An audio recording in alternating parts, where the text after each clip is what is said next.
का राम जी के प्रति अगाध प्रेम है,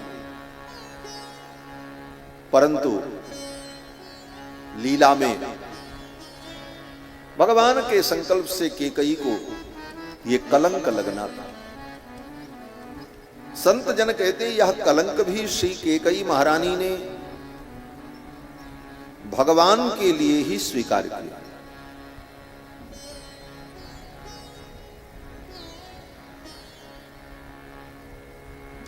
जब महाराज कभी एकांत में आते थे कक्ष में, तो महारानी कैकेयी कहती थी, महाराज राम का राज्याभिषेक कब करोगे? जब एकांत होता तो महारानी कैकेयी यही पूछती, राम का राज्याभिषेक आप कब करोगे? इनको युवराज पद पर कब अभिषिक्त करोगे? मां कौशल्या नहीं पूछती थी, लेकिन महारानी कैकेयी बार बार पूछती थी। इसीलिए दशरथ जी महाराज ने जब सभा में निर्णय किया तो सोचा आज ये पहला समाचार सबसे पहले चल करके महारानी कैकेयी को मैं बताऊंगा, क्योंकि महारानी कैकेयी को बड़ी उत्सुकता था। या एसी बंद कर देते तो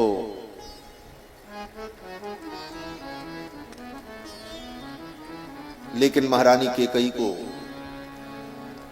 पहले ही पता चल गया। पहले कैसे पता चला? बोले जब राम जी को महाराज ने कहा कि कल तुम्हारा राज्याभिषेक होगा, गुरुदेव वशिष्ठ के बताए हुए नियमों का पालन करो। भगवान श्री राम को जब ये पता चला तो भगवान श्री राम आए और एकांत में आकर के अपनी मां कैकेयी से कहा, मां पिताजी हमको कल राजा बनाना चाहते। मां कैकेयी ने कहा सच में? बोले हाँ। मां कैकेयी ने कहा बेटा मैं भी चाहती हूं तुम राजा बनो,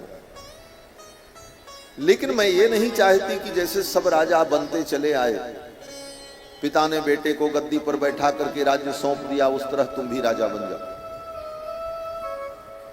मैं ये चाहती हूं राम तुम्हारा राज्य ऐसा हो कि आने वाले दिनों में लाखों वर्षों तक लोग तुम्हारे राज्य की चर्चा करें, ये राज्य शब्द तुम्हारे नाम के साथ जुड़ जाए। राम जी ने कहा कैसे? मां कैकेयी ने कहा कि जैसे सूर्य वंश में इक्ष्वाकु के वंश में जितने राजा हुए सभी सत्यवादी, सब सत्य बोलते, रघुकुल रीति सदा चली आई, प्राण जाए पर वचन न जाए। लेकिन सत्यवादी कौन कहलाया? बोले सत्यवादी तो सब थे, लेकिन ये सत्यवादी का विशेषण केवल हरिश्चंद्र के साथ लगा। सत्यवादी राजा हरिश्चंद्र। दान तो सभी राजा करते थे, लेकिन दानवीर राजा बलि कहलाए, जिन्होंने अपना सर्वस्व दान कर दिया।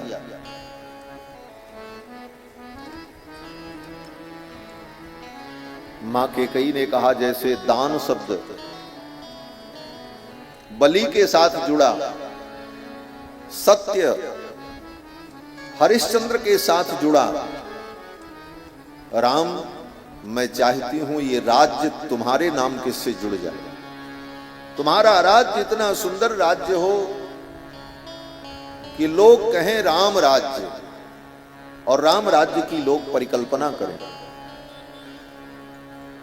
राज्य तो सबके अच्छे थे, सभी राजाओं ने न्यायपूर्वक धर्मपूर्वक राज्य किया, लेकिन जब अच्छे राज्य की बात आती है तो ये कहीं नहीं कहा जाता दशरथ राज्य हो जाए, रघु का राज्य हो जाए, हरिश्चंद्र का राज्य हो जाए, ये नहीं कहा जाता। यही कहा जाता राम राज्य होना चाहिए। तो मां कैकेयी ने कहा ये राज्य शब्द राम तुम्हारे साथ जुड़ जाएगा, मैं ये चाहती हूं तुम राजा बनो तो इतिहास में तुम्हारा राज्य ऐसा प्रसिद्ध हो कि तुम्हारे राज्य जैसा किसी का राज्य। राम जी ने कहा इसके लिए क्या करना पड़ेगा? मां ने कहा तुम्हारे पिता तो तुमको कल राजा बनाना चाहते, और ऐसे तुम राजा बन जाओगे तो जैसे सब राजा बनते चले आए, राजमहल में पैदा हुए, राजमहल में बड़े हुए, पले पोसे, और फिर राजमहल में ही गद्दी पर बैठकर राज सुख भोगने लगे और राजा बन गए। ऐसा राजा अगर तुम्हें बनना है राम, तो मैं तुमको ऐसे राजा के रूप में नहीं देखना चाहता।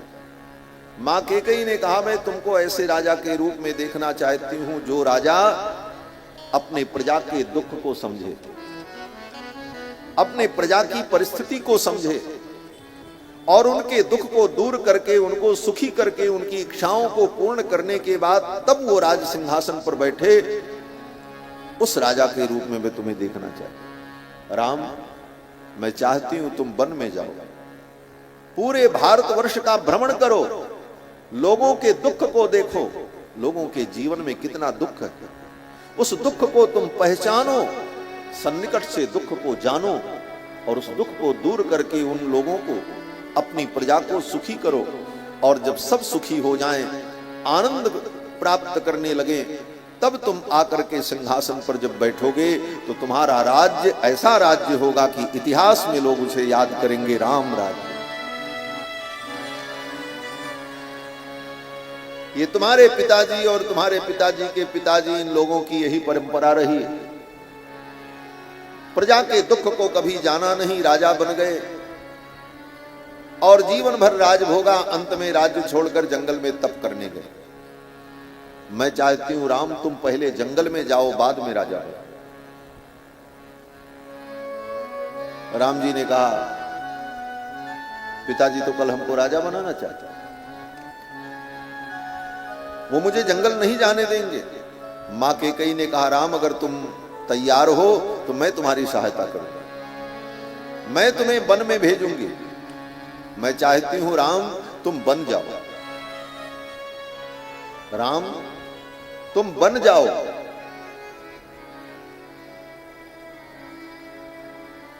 राम जी ने कहा मैं जाऊंगा। मां कैकेयी ने कहा इसका मतलब समझा? राम जी ने कहा नहीं। मां कैकेयी ने कहा राम मैं चाहती हूं तुम बन जाओ, अर्थात हर मां यही चाहती है कि मेरा बेटा बन जाए, बिगड़ न जाए। और जब तुम वन में जाओगे तो बन जाओगे राम, तुम राम कहलाओगे। हम तुम्हें बनाना चाहते, इसके लिए बहुत बड़ा मुझे कलंक लेना पड़ेगा। लोग मुझे गालियां देंगे, पीढ़ियां मुझे गालियां देंगी, लेकिन राम तुम्हारे लिए मैं ये त्याग करने को तैयार हूं। बस राम तुम मुझे गलत मत समझना। भगवान श्री राम ने कहा मां मेरे लिए आप इतना बड़ा त्याग करेंगी, आपके चरणों में मेरी अगाध श्रद्धा है और सदा ऐसी ही बनी रही। मां कैकेयी ने कहा राम मैं सब उपाय करती हूं वन में भेजने की, तुम चिंता मत करो। इसीलिए भगवान श्री राम ने कभी अपनी मां कैकेयी की निंदा नहीं की। रामायण पढ़ लेना, महारानी कैकेयी का चरित्र उभय विध चरित्र है। उभय विध चरित्र का मतलब रामायण में कुछ लोगों का चरित्र वंदनीय है, रामायण में कुछ लोगों का चरित्र निंदनीय है। जिसका चरित्र वंदनीय है उसका चरित्र निंदनीय नहीं है, और जिसका चरित्र निंदनीय है उसका चरित्र वंदनीय नहीं है। लेकिन एकमात्र मां कैकेयी हैं रामायण में जिनका चरित्र वंदनीय भी है और निंदनीय भी। इनके चरित्र की वंदना भी है और निंदा भी। और सबने मां कैकेयी की निंदा की, लेकिन राम जी ने कभी अपने मां कैकेयी की निंदा। विचार करना, जिसको मां कैकेयी ने बन दिया उसने निंदा ही नहीं की, और दूसरों का सिर दर्द हो रहा था, सबने मां कैकेयी की निंदा कर डाली। जिसको बन भेजा उन्होंने तो कुछ नहीं कहा। राम जी तो यहां तक कहते हैं कि जो व्यक्ति मेरी मां कैकेयी की निंदा करेगा वो व्यक्ति कौन है? बोले उसने जीवन में कभी संतों का संग नहीं किया, उसने कभी शास्त्रों का स्वाध्याय नहीं किया, उसकी बुद्धि दूषित हो गई, इसलिए वो मेरी मां कैकेयी की निंदा करता है। दोषते जननी जड़ते जिन गुरु साधु सभा नहीं से। दोषते जननी जड़ते जिन गुरु साधु सभा नहीं से। जिन गुरु साधु सभा नहीं से। जिन गुरु साधु सभा नहीं से। भगवान कहते हैं दोष दे जननी जड़ते, जो मेरी मां कैकेयी को दोष देगा वो जड़ है, मूर्ख है। उसने गुरु और संतों के चरणों में बैठकर सत्संग नहीं किया, वो व्यक्ति मेरी मां की निंदा करे। राम जी ने कभी मां कैकेयी की आलोचना नहीं की, और अगर किसी ने करने की कोशिश की तो राम जी ने तुरंत उसे डांट दिया। हमारे पूज्य स्वामी जी महाराज कहा करते थे, बड़े अद्भुत महापुरुष थे श्री अयोध्यानाथ मंदिर के पूज्य स्वामी जी महाराज। कभी कभी वो एक बात कहते थे कि इस धरती पर कुछ आत्माएं ऐसी हैं जो त्रेता युग से आज तक भटक रही है। क्यों? बोले जिन आत्माओं ने भावावेश में आकर महारानी कैकेयी की निंदा की, वो राम जी के कृपा के पात्र न बन सके और आज भी संसार में भटक रहे हैं। और ये कहते हुए महाराज श्री कभी कभी कहते थे, उन्हीं में से एक मैं भी हूं। ये उनका भाव था। और महाराज कैकेयी का चरित्र बड़ा विलक्षण चरित्र है। भगवान जब पंचवटी में पहुंचे और गोदावरी में स्नान करने गए, तो गोदावरी में जब स्नान कर रहे थे भगवान, तो गोदावरी का जल बड़ा शीतल था, ठंडा था।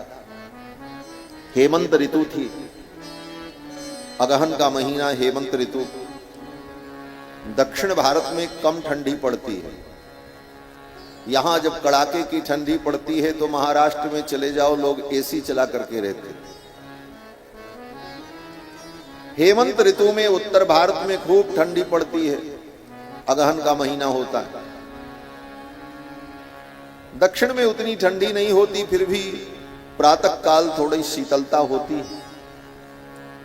भगवान श्री राम, कुमार लक्ष्मण और श्री जानकी तीनों जब गोदावरी में स्नान करने गए, प्रातः काल का समय था, शीतल जल था। तो लक्ष्मण जी जब स्नान करने लगे तो लक्ष्मण जी को भरत जी की याद आई, और लक्ष्मण जी ने प्रभु राम से कहा, भैया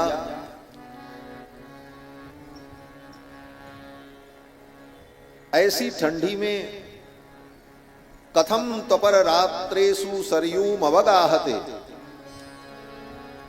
भैया भरत, ऐसी ठंडी में आधी रात को सरयू में कैसे स्नान करते हो? गोदावरी में स्नान करते समय लक्ष्मण जी को यह बात याद आई। लक्ष्मण जी कहते हैं, भरत भैया इतनी ठंडी में अर्धरात्रि में सरयू में कैसे स्नान करते हो? भरत जी रात्रि के 2 बजे ही सरयू स्नान करने जाते थे। लोग ब्रह्म मुहूर्त में जाते थे, लेकिन भरत जी रात के 2 बजे ही चले जाते। क्यों? बोले भरत जी 2 बजे स्नान करने के लिए इसलिए जाते थे, भरत जी सोचते थे ब्रह्म मुहूर्त में सब लोग स्नान करने जाएंगे, उसी समय अगर मैं भी स्नान करने गया और स्नान करते समय लोगों ने मुझे देखा जो लोग स्नान करने आएंगे वे लोग मुझे देखेंगे तो कहीं उनके मन में ये भाव ना आए कि आज सवेरे सवेरे किस पापी का मुख मैंने देख लिया, जिसके कारण राम को वन में जाना पड़ा, महाराज का मरण हो गया, अयोध्या अनाथ हो गई। ऐसे व्यक्ति का सवेरे सवेरे मैंने मुंह देखा, ये सोच करके लोगों को कहीं पीड़ा न हो, दुख न हो, इसलिए भरत जी अपना मुख किसी को दिखाना नहीं चाहते। रात्रि के 2 बजे ही जाकर के स्नान करके सरयू से चले आते और अपनी कुटिया में प्रवेश कर जाते। लक्ष्मण जी कहते हैं कथम तपर रात्रेषु सरयू मवगाहते, अर्धरात्रि में भरत भैया सरयू में कैसे स्नान करते होंगे इतनी ठंडी में।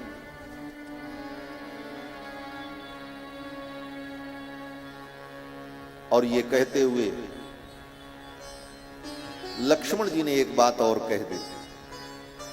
जब व्यक्ति कुछ कहता है तो कुछ न कुछ बातें बढ़ ही जाती हैं। लक्ष्मण जी ने कहा भैया भरत ने संसार की उस उक्ति को झुठला दिया। कौन सी उक्ति?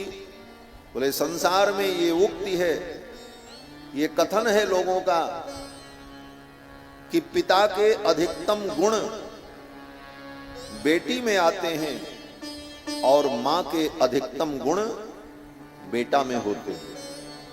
मां के गुणों का प्रभाव बेटा पर पड़ता है और पिता के गुणों का प्रभाव बेटी पर पड़ता है। इसीलिए मां को बेटा ज्यादा प्यारा होता है, बेटी भी प्यारी होती है, और पिता को बोले पिता को बेटी बड़ी प्यारी होती है, क्योंकि ये लोक की रीति। लक्ष्मण जी ने कहा इस उक्ति को भैया भरत ने झुठला दिया। मां केकई के एक भी गुण भैया भरत में नहीं आए, पिता के ही सारे गुण आए। अब बताओ इस बात में लक्ष्मण जी ने क्या गलत कहा? कुछ गलत नहीं कहा, सत्य कहा। लेकिन अगर सूक्ष्म दृष्टि से आप देखो तो इस कथन में मां केकई की निंदा दिखाई पड़ती। लक्ष्मण जी ये कहना चाहते हैं मां केकई के गुण भरत में नहीं आए, नहीं तो भरत ऐसे उदार और नीतिज्ञ और धर्मज्ञ कैसे होते जिन केकई में इतनी कठोरता है। तो सूक्ष्म दृष्टि से कहीं न कहीं मां केकई की आलोचना इस वाक्य में निहित थी, और इसे सुनते ही भगवान श्री राम क्रुद्ध हो गए। स्नान करते हुए गोदावरी में ही राम जी ने लक्ष्मण को डांटा। भगवान श्री राम ने कहा लक्ष्मण नते मध्यमांबा तात गर्ह्यतव्या कदाचन। हे लक्ष्मण तुम मेरे सेवक हो, लेकिन तुम्हें यह अधिकार नहीं है कि तुम मेरी मध्यमांबा का, मेरी मझली मां का तुम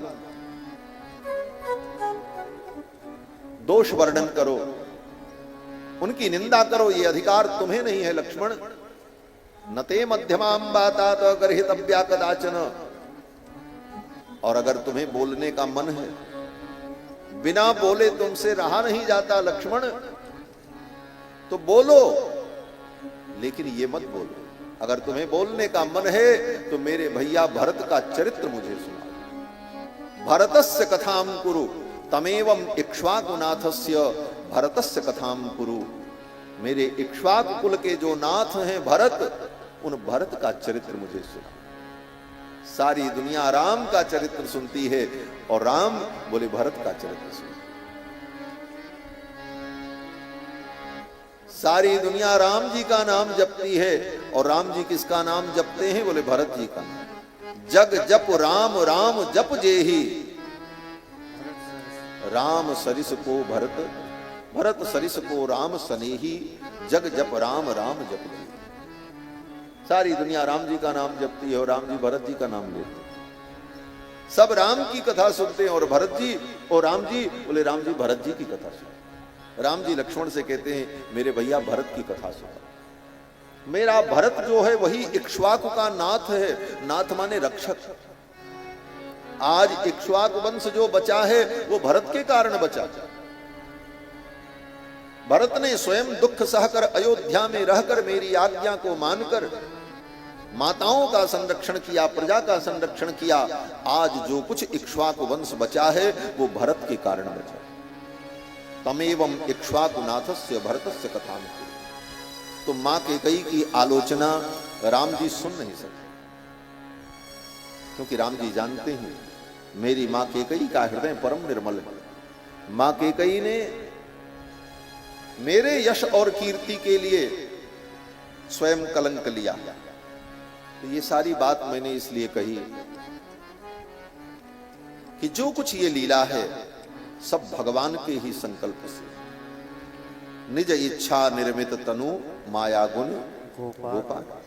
महारानी कैकेयी कोप भवन में गई। दशरथ जी महाराज आए और दशरथ जी ने सोचा ये समाचार मैं महारानी कैकेयी को सुनाऊं, और जाकर के जब देखा निकट पहुंचे। जाय निकट नृपकह मृदुबानी। सन्निकट जाकर के दशरथ जी ने बड़ी मधुर वाणी में कहा, महारानी प्राण प्रिया के ही हेतु रिसानी। हे प्राण बल्लभे, आप क्यों नाराज हैं?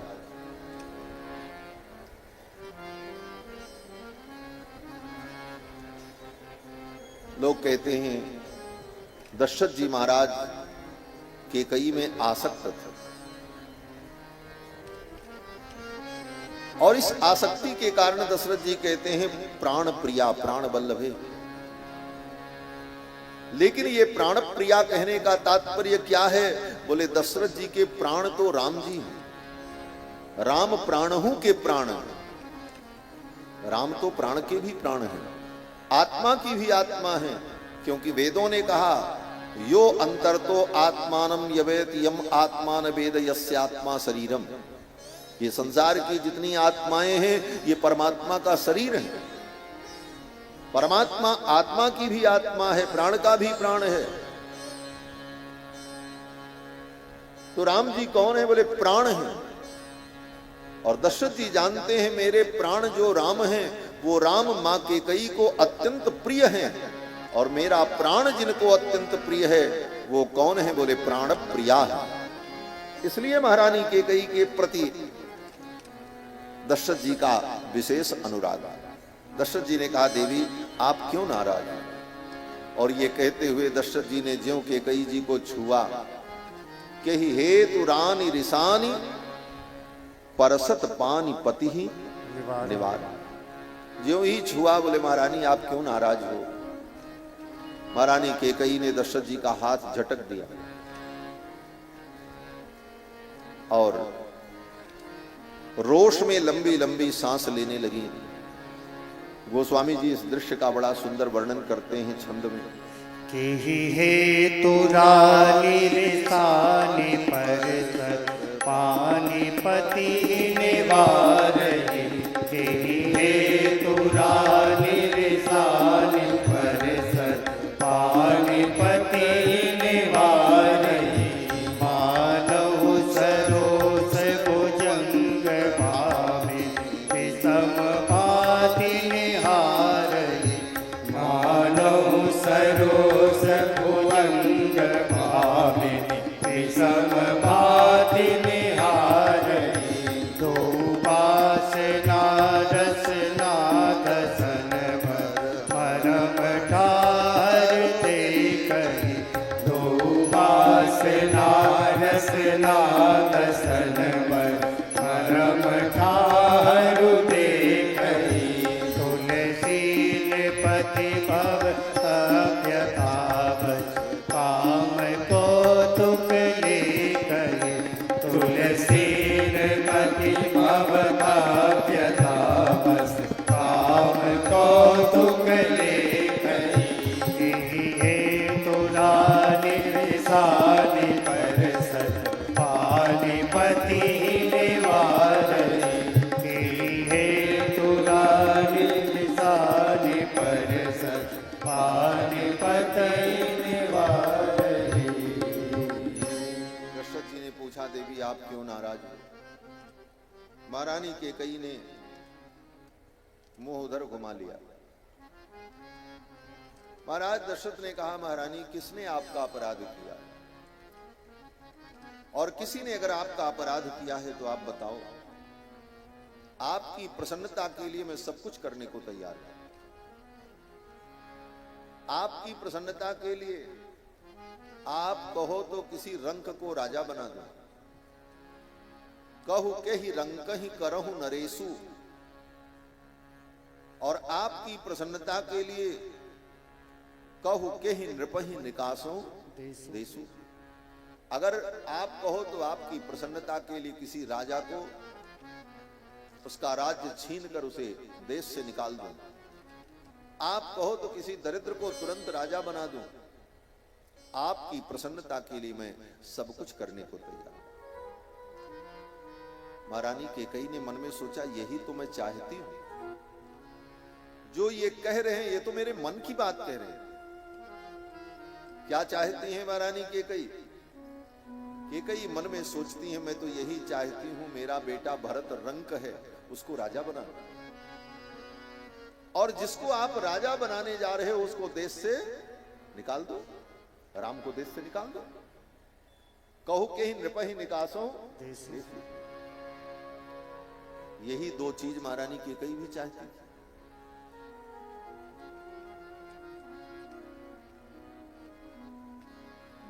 महारानी कैकेयी ने मन में सोचा, यही तो मैं चाहती हूं।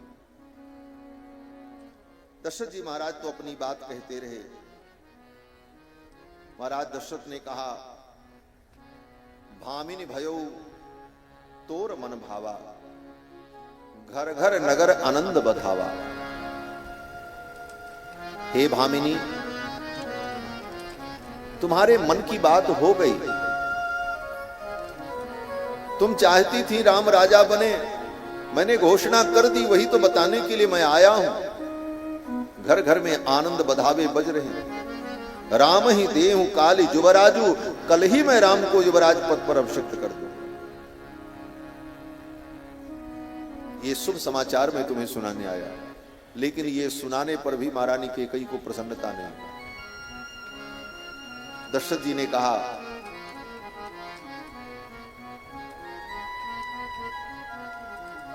महारानी आप कुछ भी मांग लो, ऐसे अवसर पर आपकी प्रसन्नता के लिए मैं सब कुछ देने को तैयार हूं। महारानी कैकेयी ने कहा, मैं क्या मांगूं आपसे? मांगने की बात आप कहते तो हो, लेकिन आज तक आपने दिया? मांग मांग पय कहु पिय, कबहु न देहु न लेहु। मांगने को तो आप कहते हो, लेकिन आज तक आपने कुछ नहीं दिया। अब ये तो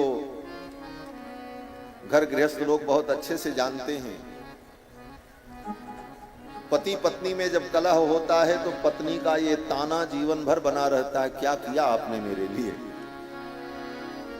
कितना भी पति करे, लेकिन पत्नी का ये ताना कभी छूटता नहीं। क्या किया आपने? आपने अपने लिए किया, अपने बच्चों के लिए किया, अपने घर के लिए किया, हमारे लिए क्या किया? ये ताना जीवन भर बना रहता है। महारानी कैकेयी ने भी कहा, मांग मांग पय कहु पिय, कबहु न देहु न लेहु। देन कहो वरदान दुई, त्यों पावत संदेह। दो वरदान देने के लिए आपने कहा था, आज तक तो वो दो वरदान मिले नहीं।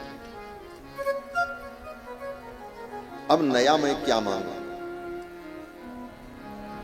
ये सुनते ही दशरथ जी ने कहा, महारानी मैंने कब कहा कि मैं नहीं दूंगा? आपने ही, मैं तो उसी समय वो वरदान देने को तैयार था। आपने ही कहा मेरा ये वरदान खाती रहेगा, धरोहर रहेगी, समय आएगा तो मैं मांगूंगी। तो आपने कभी मांगा नहीं, और मेरा भोला स्वभाव मैं भूल गया। था तेरा की ना मांगे हो काहू, था तेरा की ना मांगे हो काहू। बिसर गयो मोहि घोर स्वभाव, बिसर गयो मोहि घोर स्वभाव। था तेरा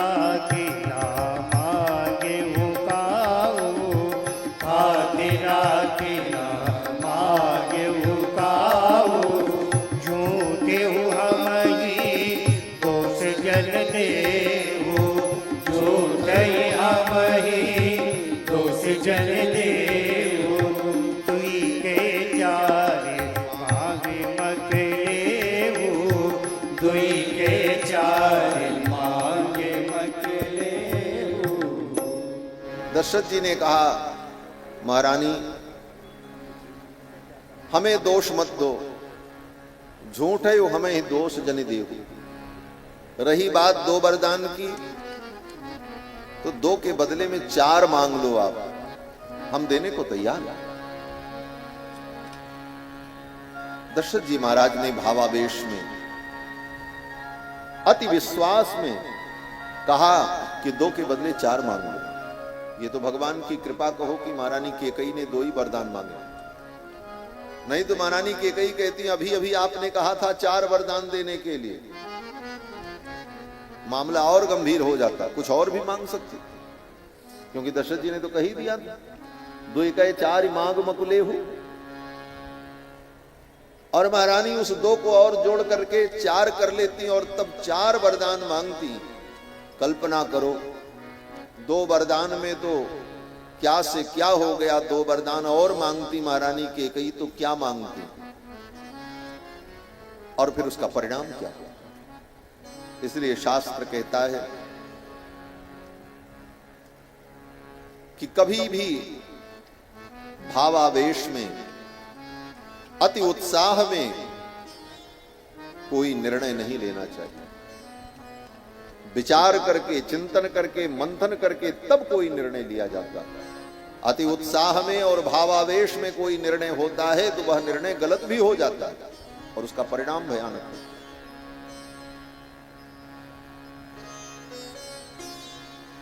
महाराज दशरथ ने कहा, 2 के बदले में 4 वरदान आप मांग लो, आप चिंता मत करो, मैं सत्य कहता हूं, आपके वरदान की पूर्ति होगी। क्यों? बोले रघुकुल रीति सदा चली आई, प्राण जाए पर वचन न जाए। इसी प्रसंग में दशरथ जी ने यहीं पर यह बात कही। दशरथ जी कहते हैं रघुकुल की ये रीति है, प्राण चला जाए लेकिन वचन नहीं जाता है, इसलिए आप विश्वास करो, 2 के बदले 4 मांग लो, मैं आपके वचन की पूर्ति करूंगा। लेकिन क्या पता था दशरथ जी को कि आज ये बात सत्य हो जाएगी, वचन की पूर्ति के लिए मुझे अपना प्राण भी देना पड़ेगा। वचन की पूर्ति के लिए ही तो दशरथ जी के प्राण चले गए। कभी भी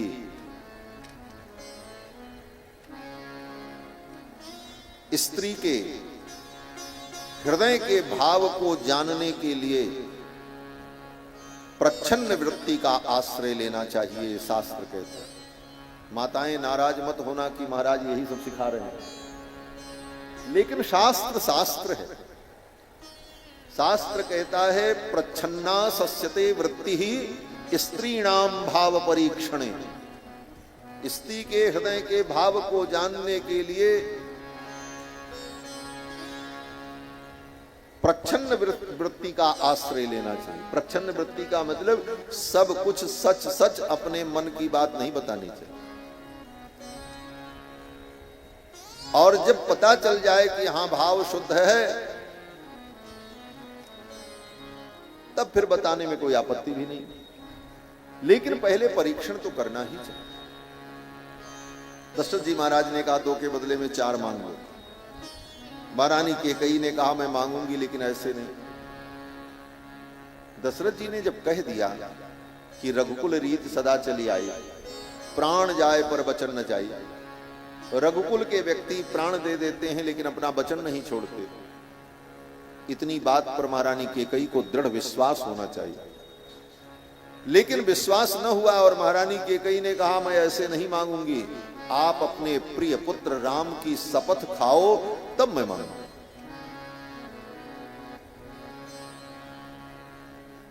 जिसको व्यक्ति के बात पर भरोसा नहीं होता वो व्यक्ति कहता कसम खा करके कहो तो हम मानेंगे। तो लोग कहते ना कसम खाओ तब हम माने। राजा दशरथ कह रहे हैं हमारे कुल की रीति है, हम प्राण दे देते हैं, सत्य नहीं छोड़ते, मान लेना चाहिए। लेकिन महारानी केकई ने कहा आप अपने प्रिय पुत्र राम की शपथ खाओ।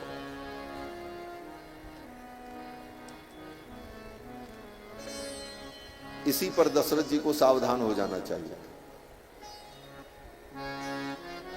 कि रघुकुल की परंपरा पर इनको विश्वास नहीं है, मैं शपथ लूं तब मेरे ऊपर विश्वास हो। जिसके साथ इतना दीर्घकालिक जीवन व्यतीत किया उसके सत्य पर विश्वास नहीं। और प्रिय पुत्र राम के शपथ की बात कैकेयी कर रही है।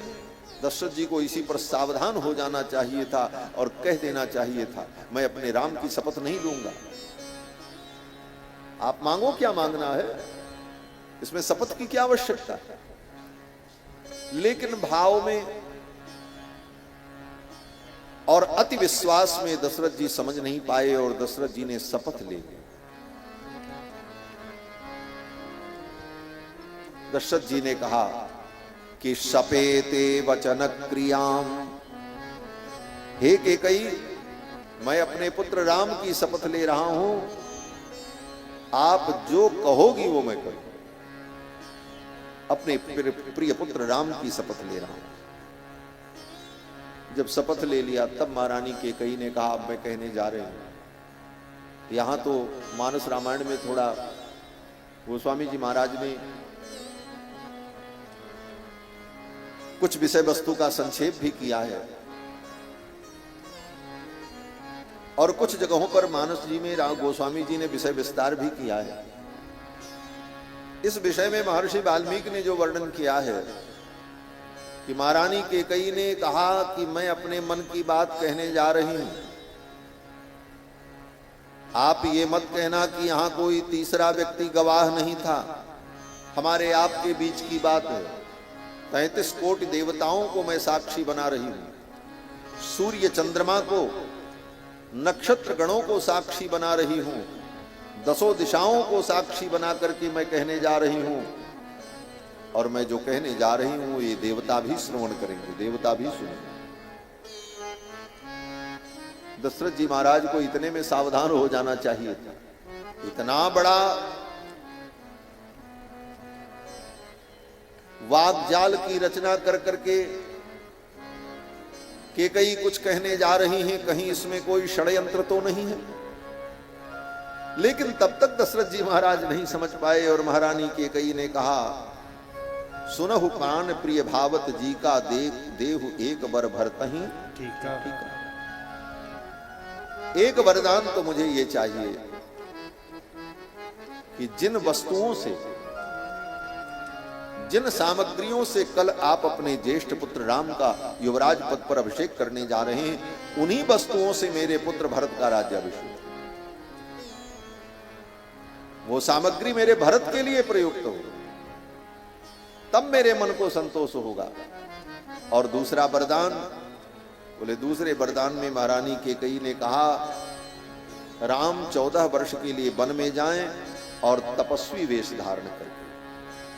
सुनहु प्राण प्रिय भावत जी का, सुनहु प्राण प्रिय भावत जी का, देहु एक बर भरत टीका, देहु एक बर भरत टीका, मांगहु दूसर पर कर जोरी, मांगहु दूसर पर कर जोरी, पूर्वहु नाथ मनोरथ मोरी, पूर्वहु नाथ मनोरथ मोरी, तापस बेस बिचिस उदासी,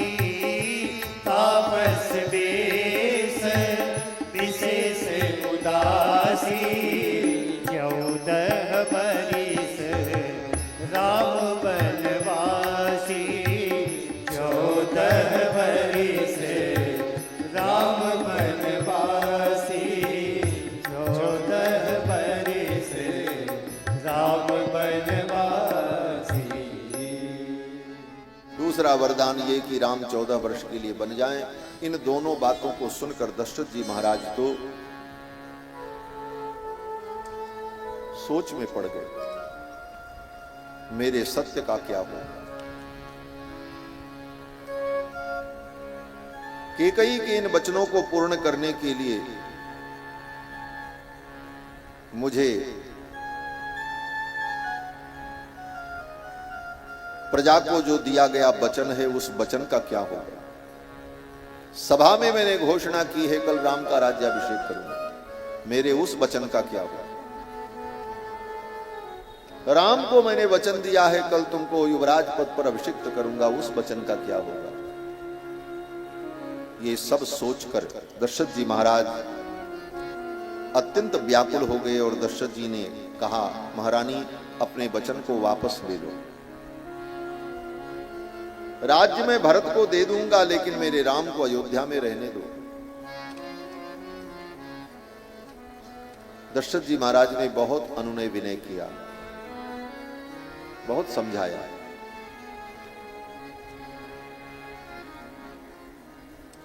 यहां तक लिखा है कि दशरथ जी महाराज ने महारानी कैकेयी के चरणों में प्रणाम किया। पादौ चापस्पृशामिते अंजलिम कूर्मि कैकेयी पादौ चापस्पृशामिते। दशरथ जी ने कहा, कैकेयी मैं तुमको हाथ जोड़ रहा हूं, तुम्हारे पांव पड़ रहा हूं। पादौ चापस्पृशामिते, अपने वचन को वापस लो। वो चक्रवर्ती सम्राट जिनके चरणों में धरती के समस्त राजा अपना किरीट मुकुट उतार करके रख देते थे, आज वो चक्रवर्ती सम्राट एक नारी के सम्मुख हाथ जोड़कर प्रार्थना कर रहे हैं, अंजलिम कूर्मि कैकेयी पादौ चापस्पृशामिते, तुम्हारे चरण को मैं छू रहा हूं, अपने वचन को वापस ले। लेकिन निष्ठुरता ही मानो मूर्तिमती होकर के सामने बैठी, पूरे ब्रह्मांड की निठुरता ही मानो कैकेयी के रूप में बैठी। महारानी कैकेयी के ऊपर कोई प्रभाव नहीं था। महारानी कैकेयी ने कहा, राजन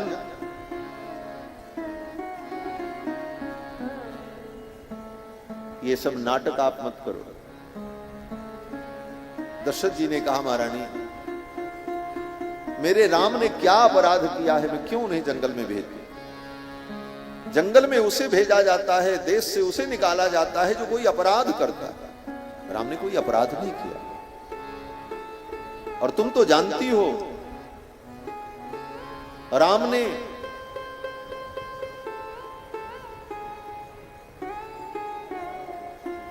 सबको अपने वश में कर लिया है,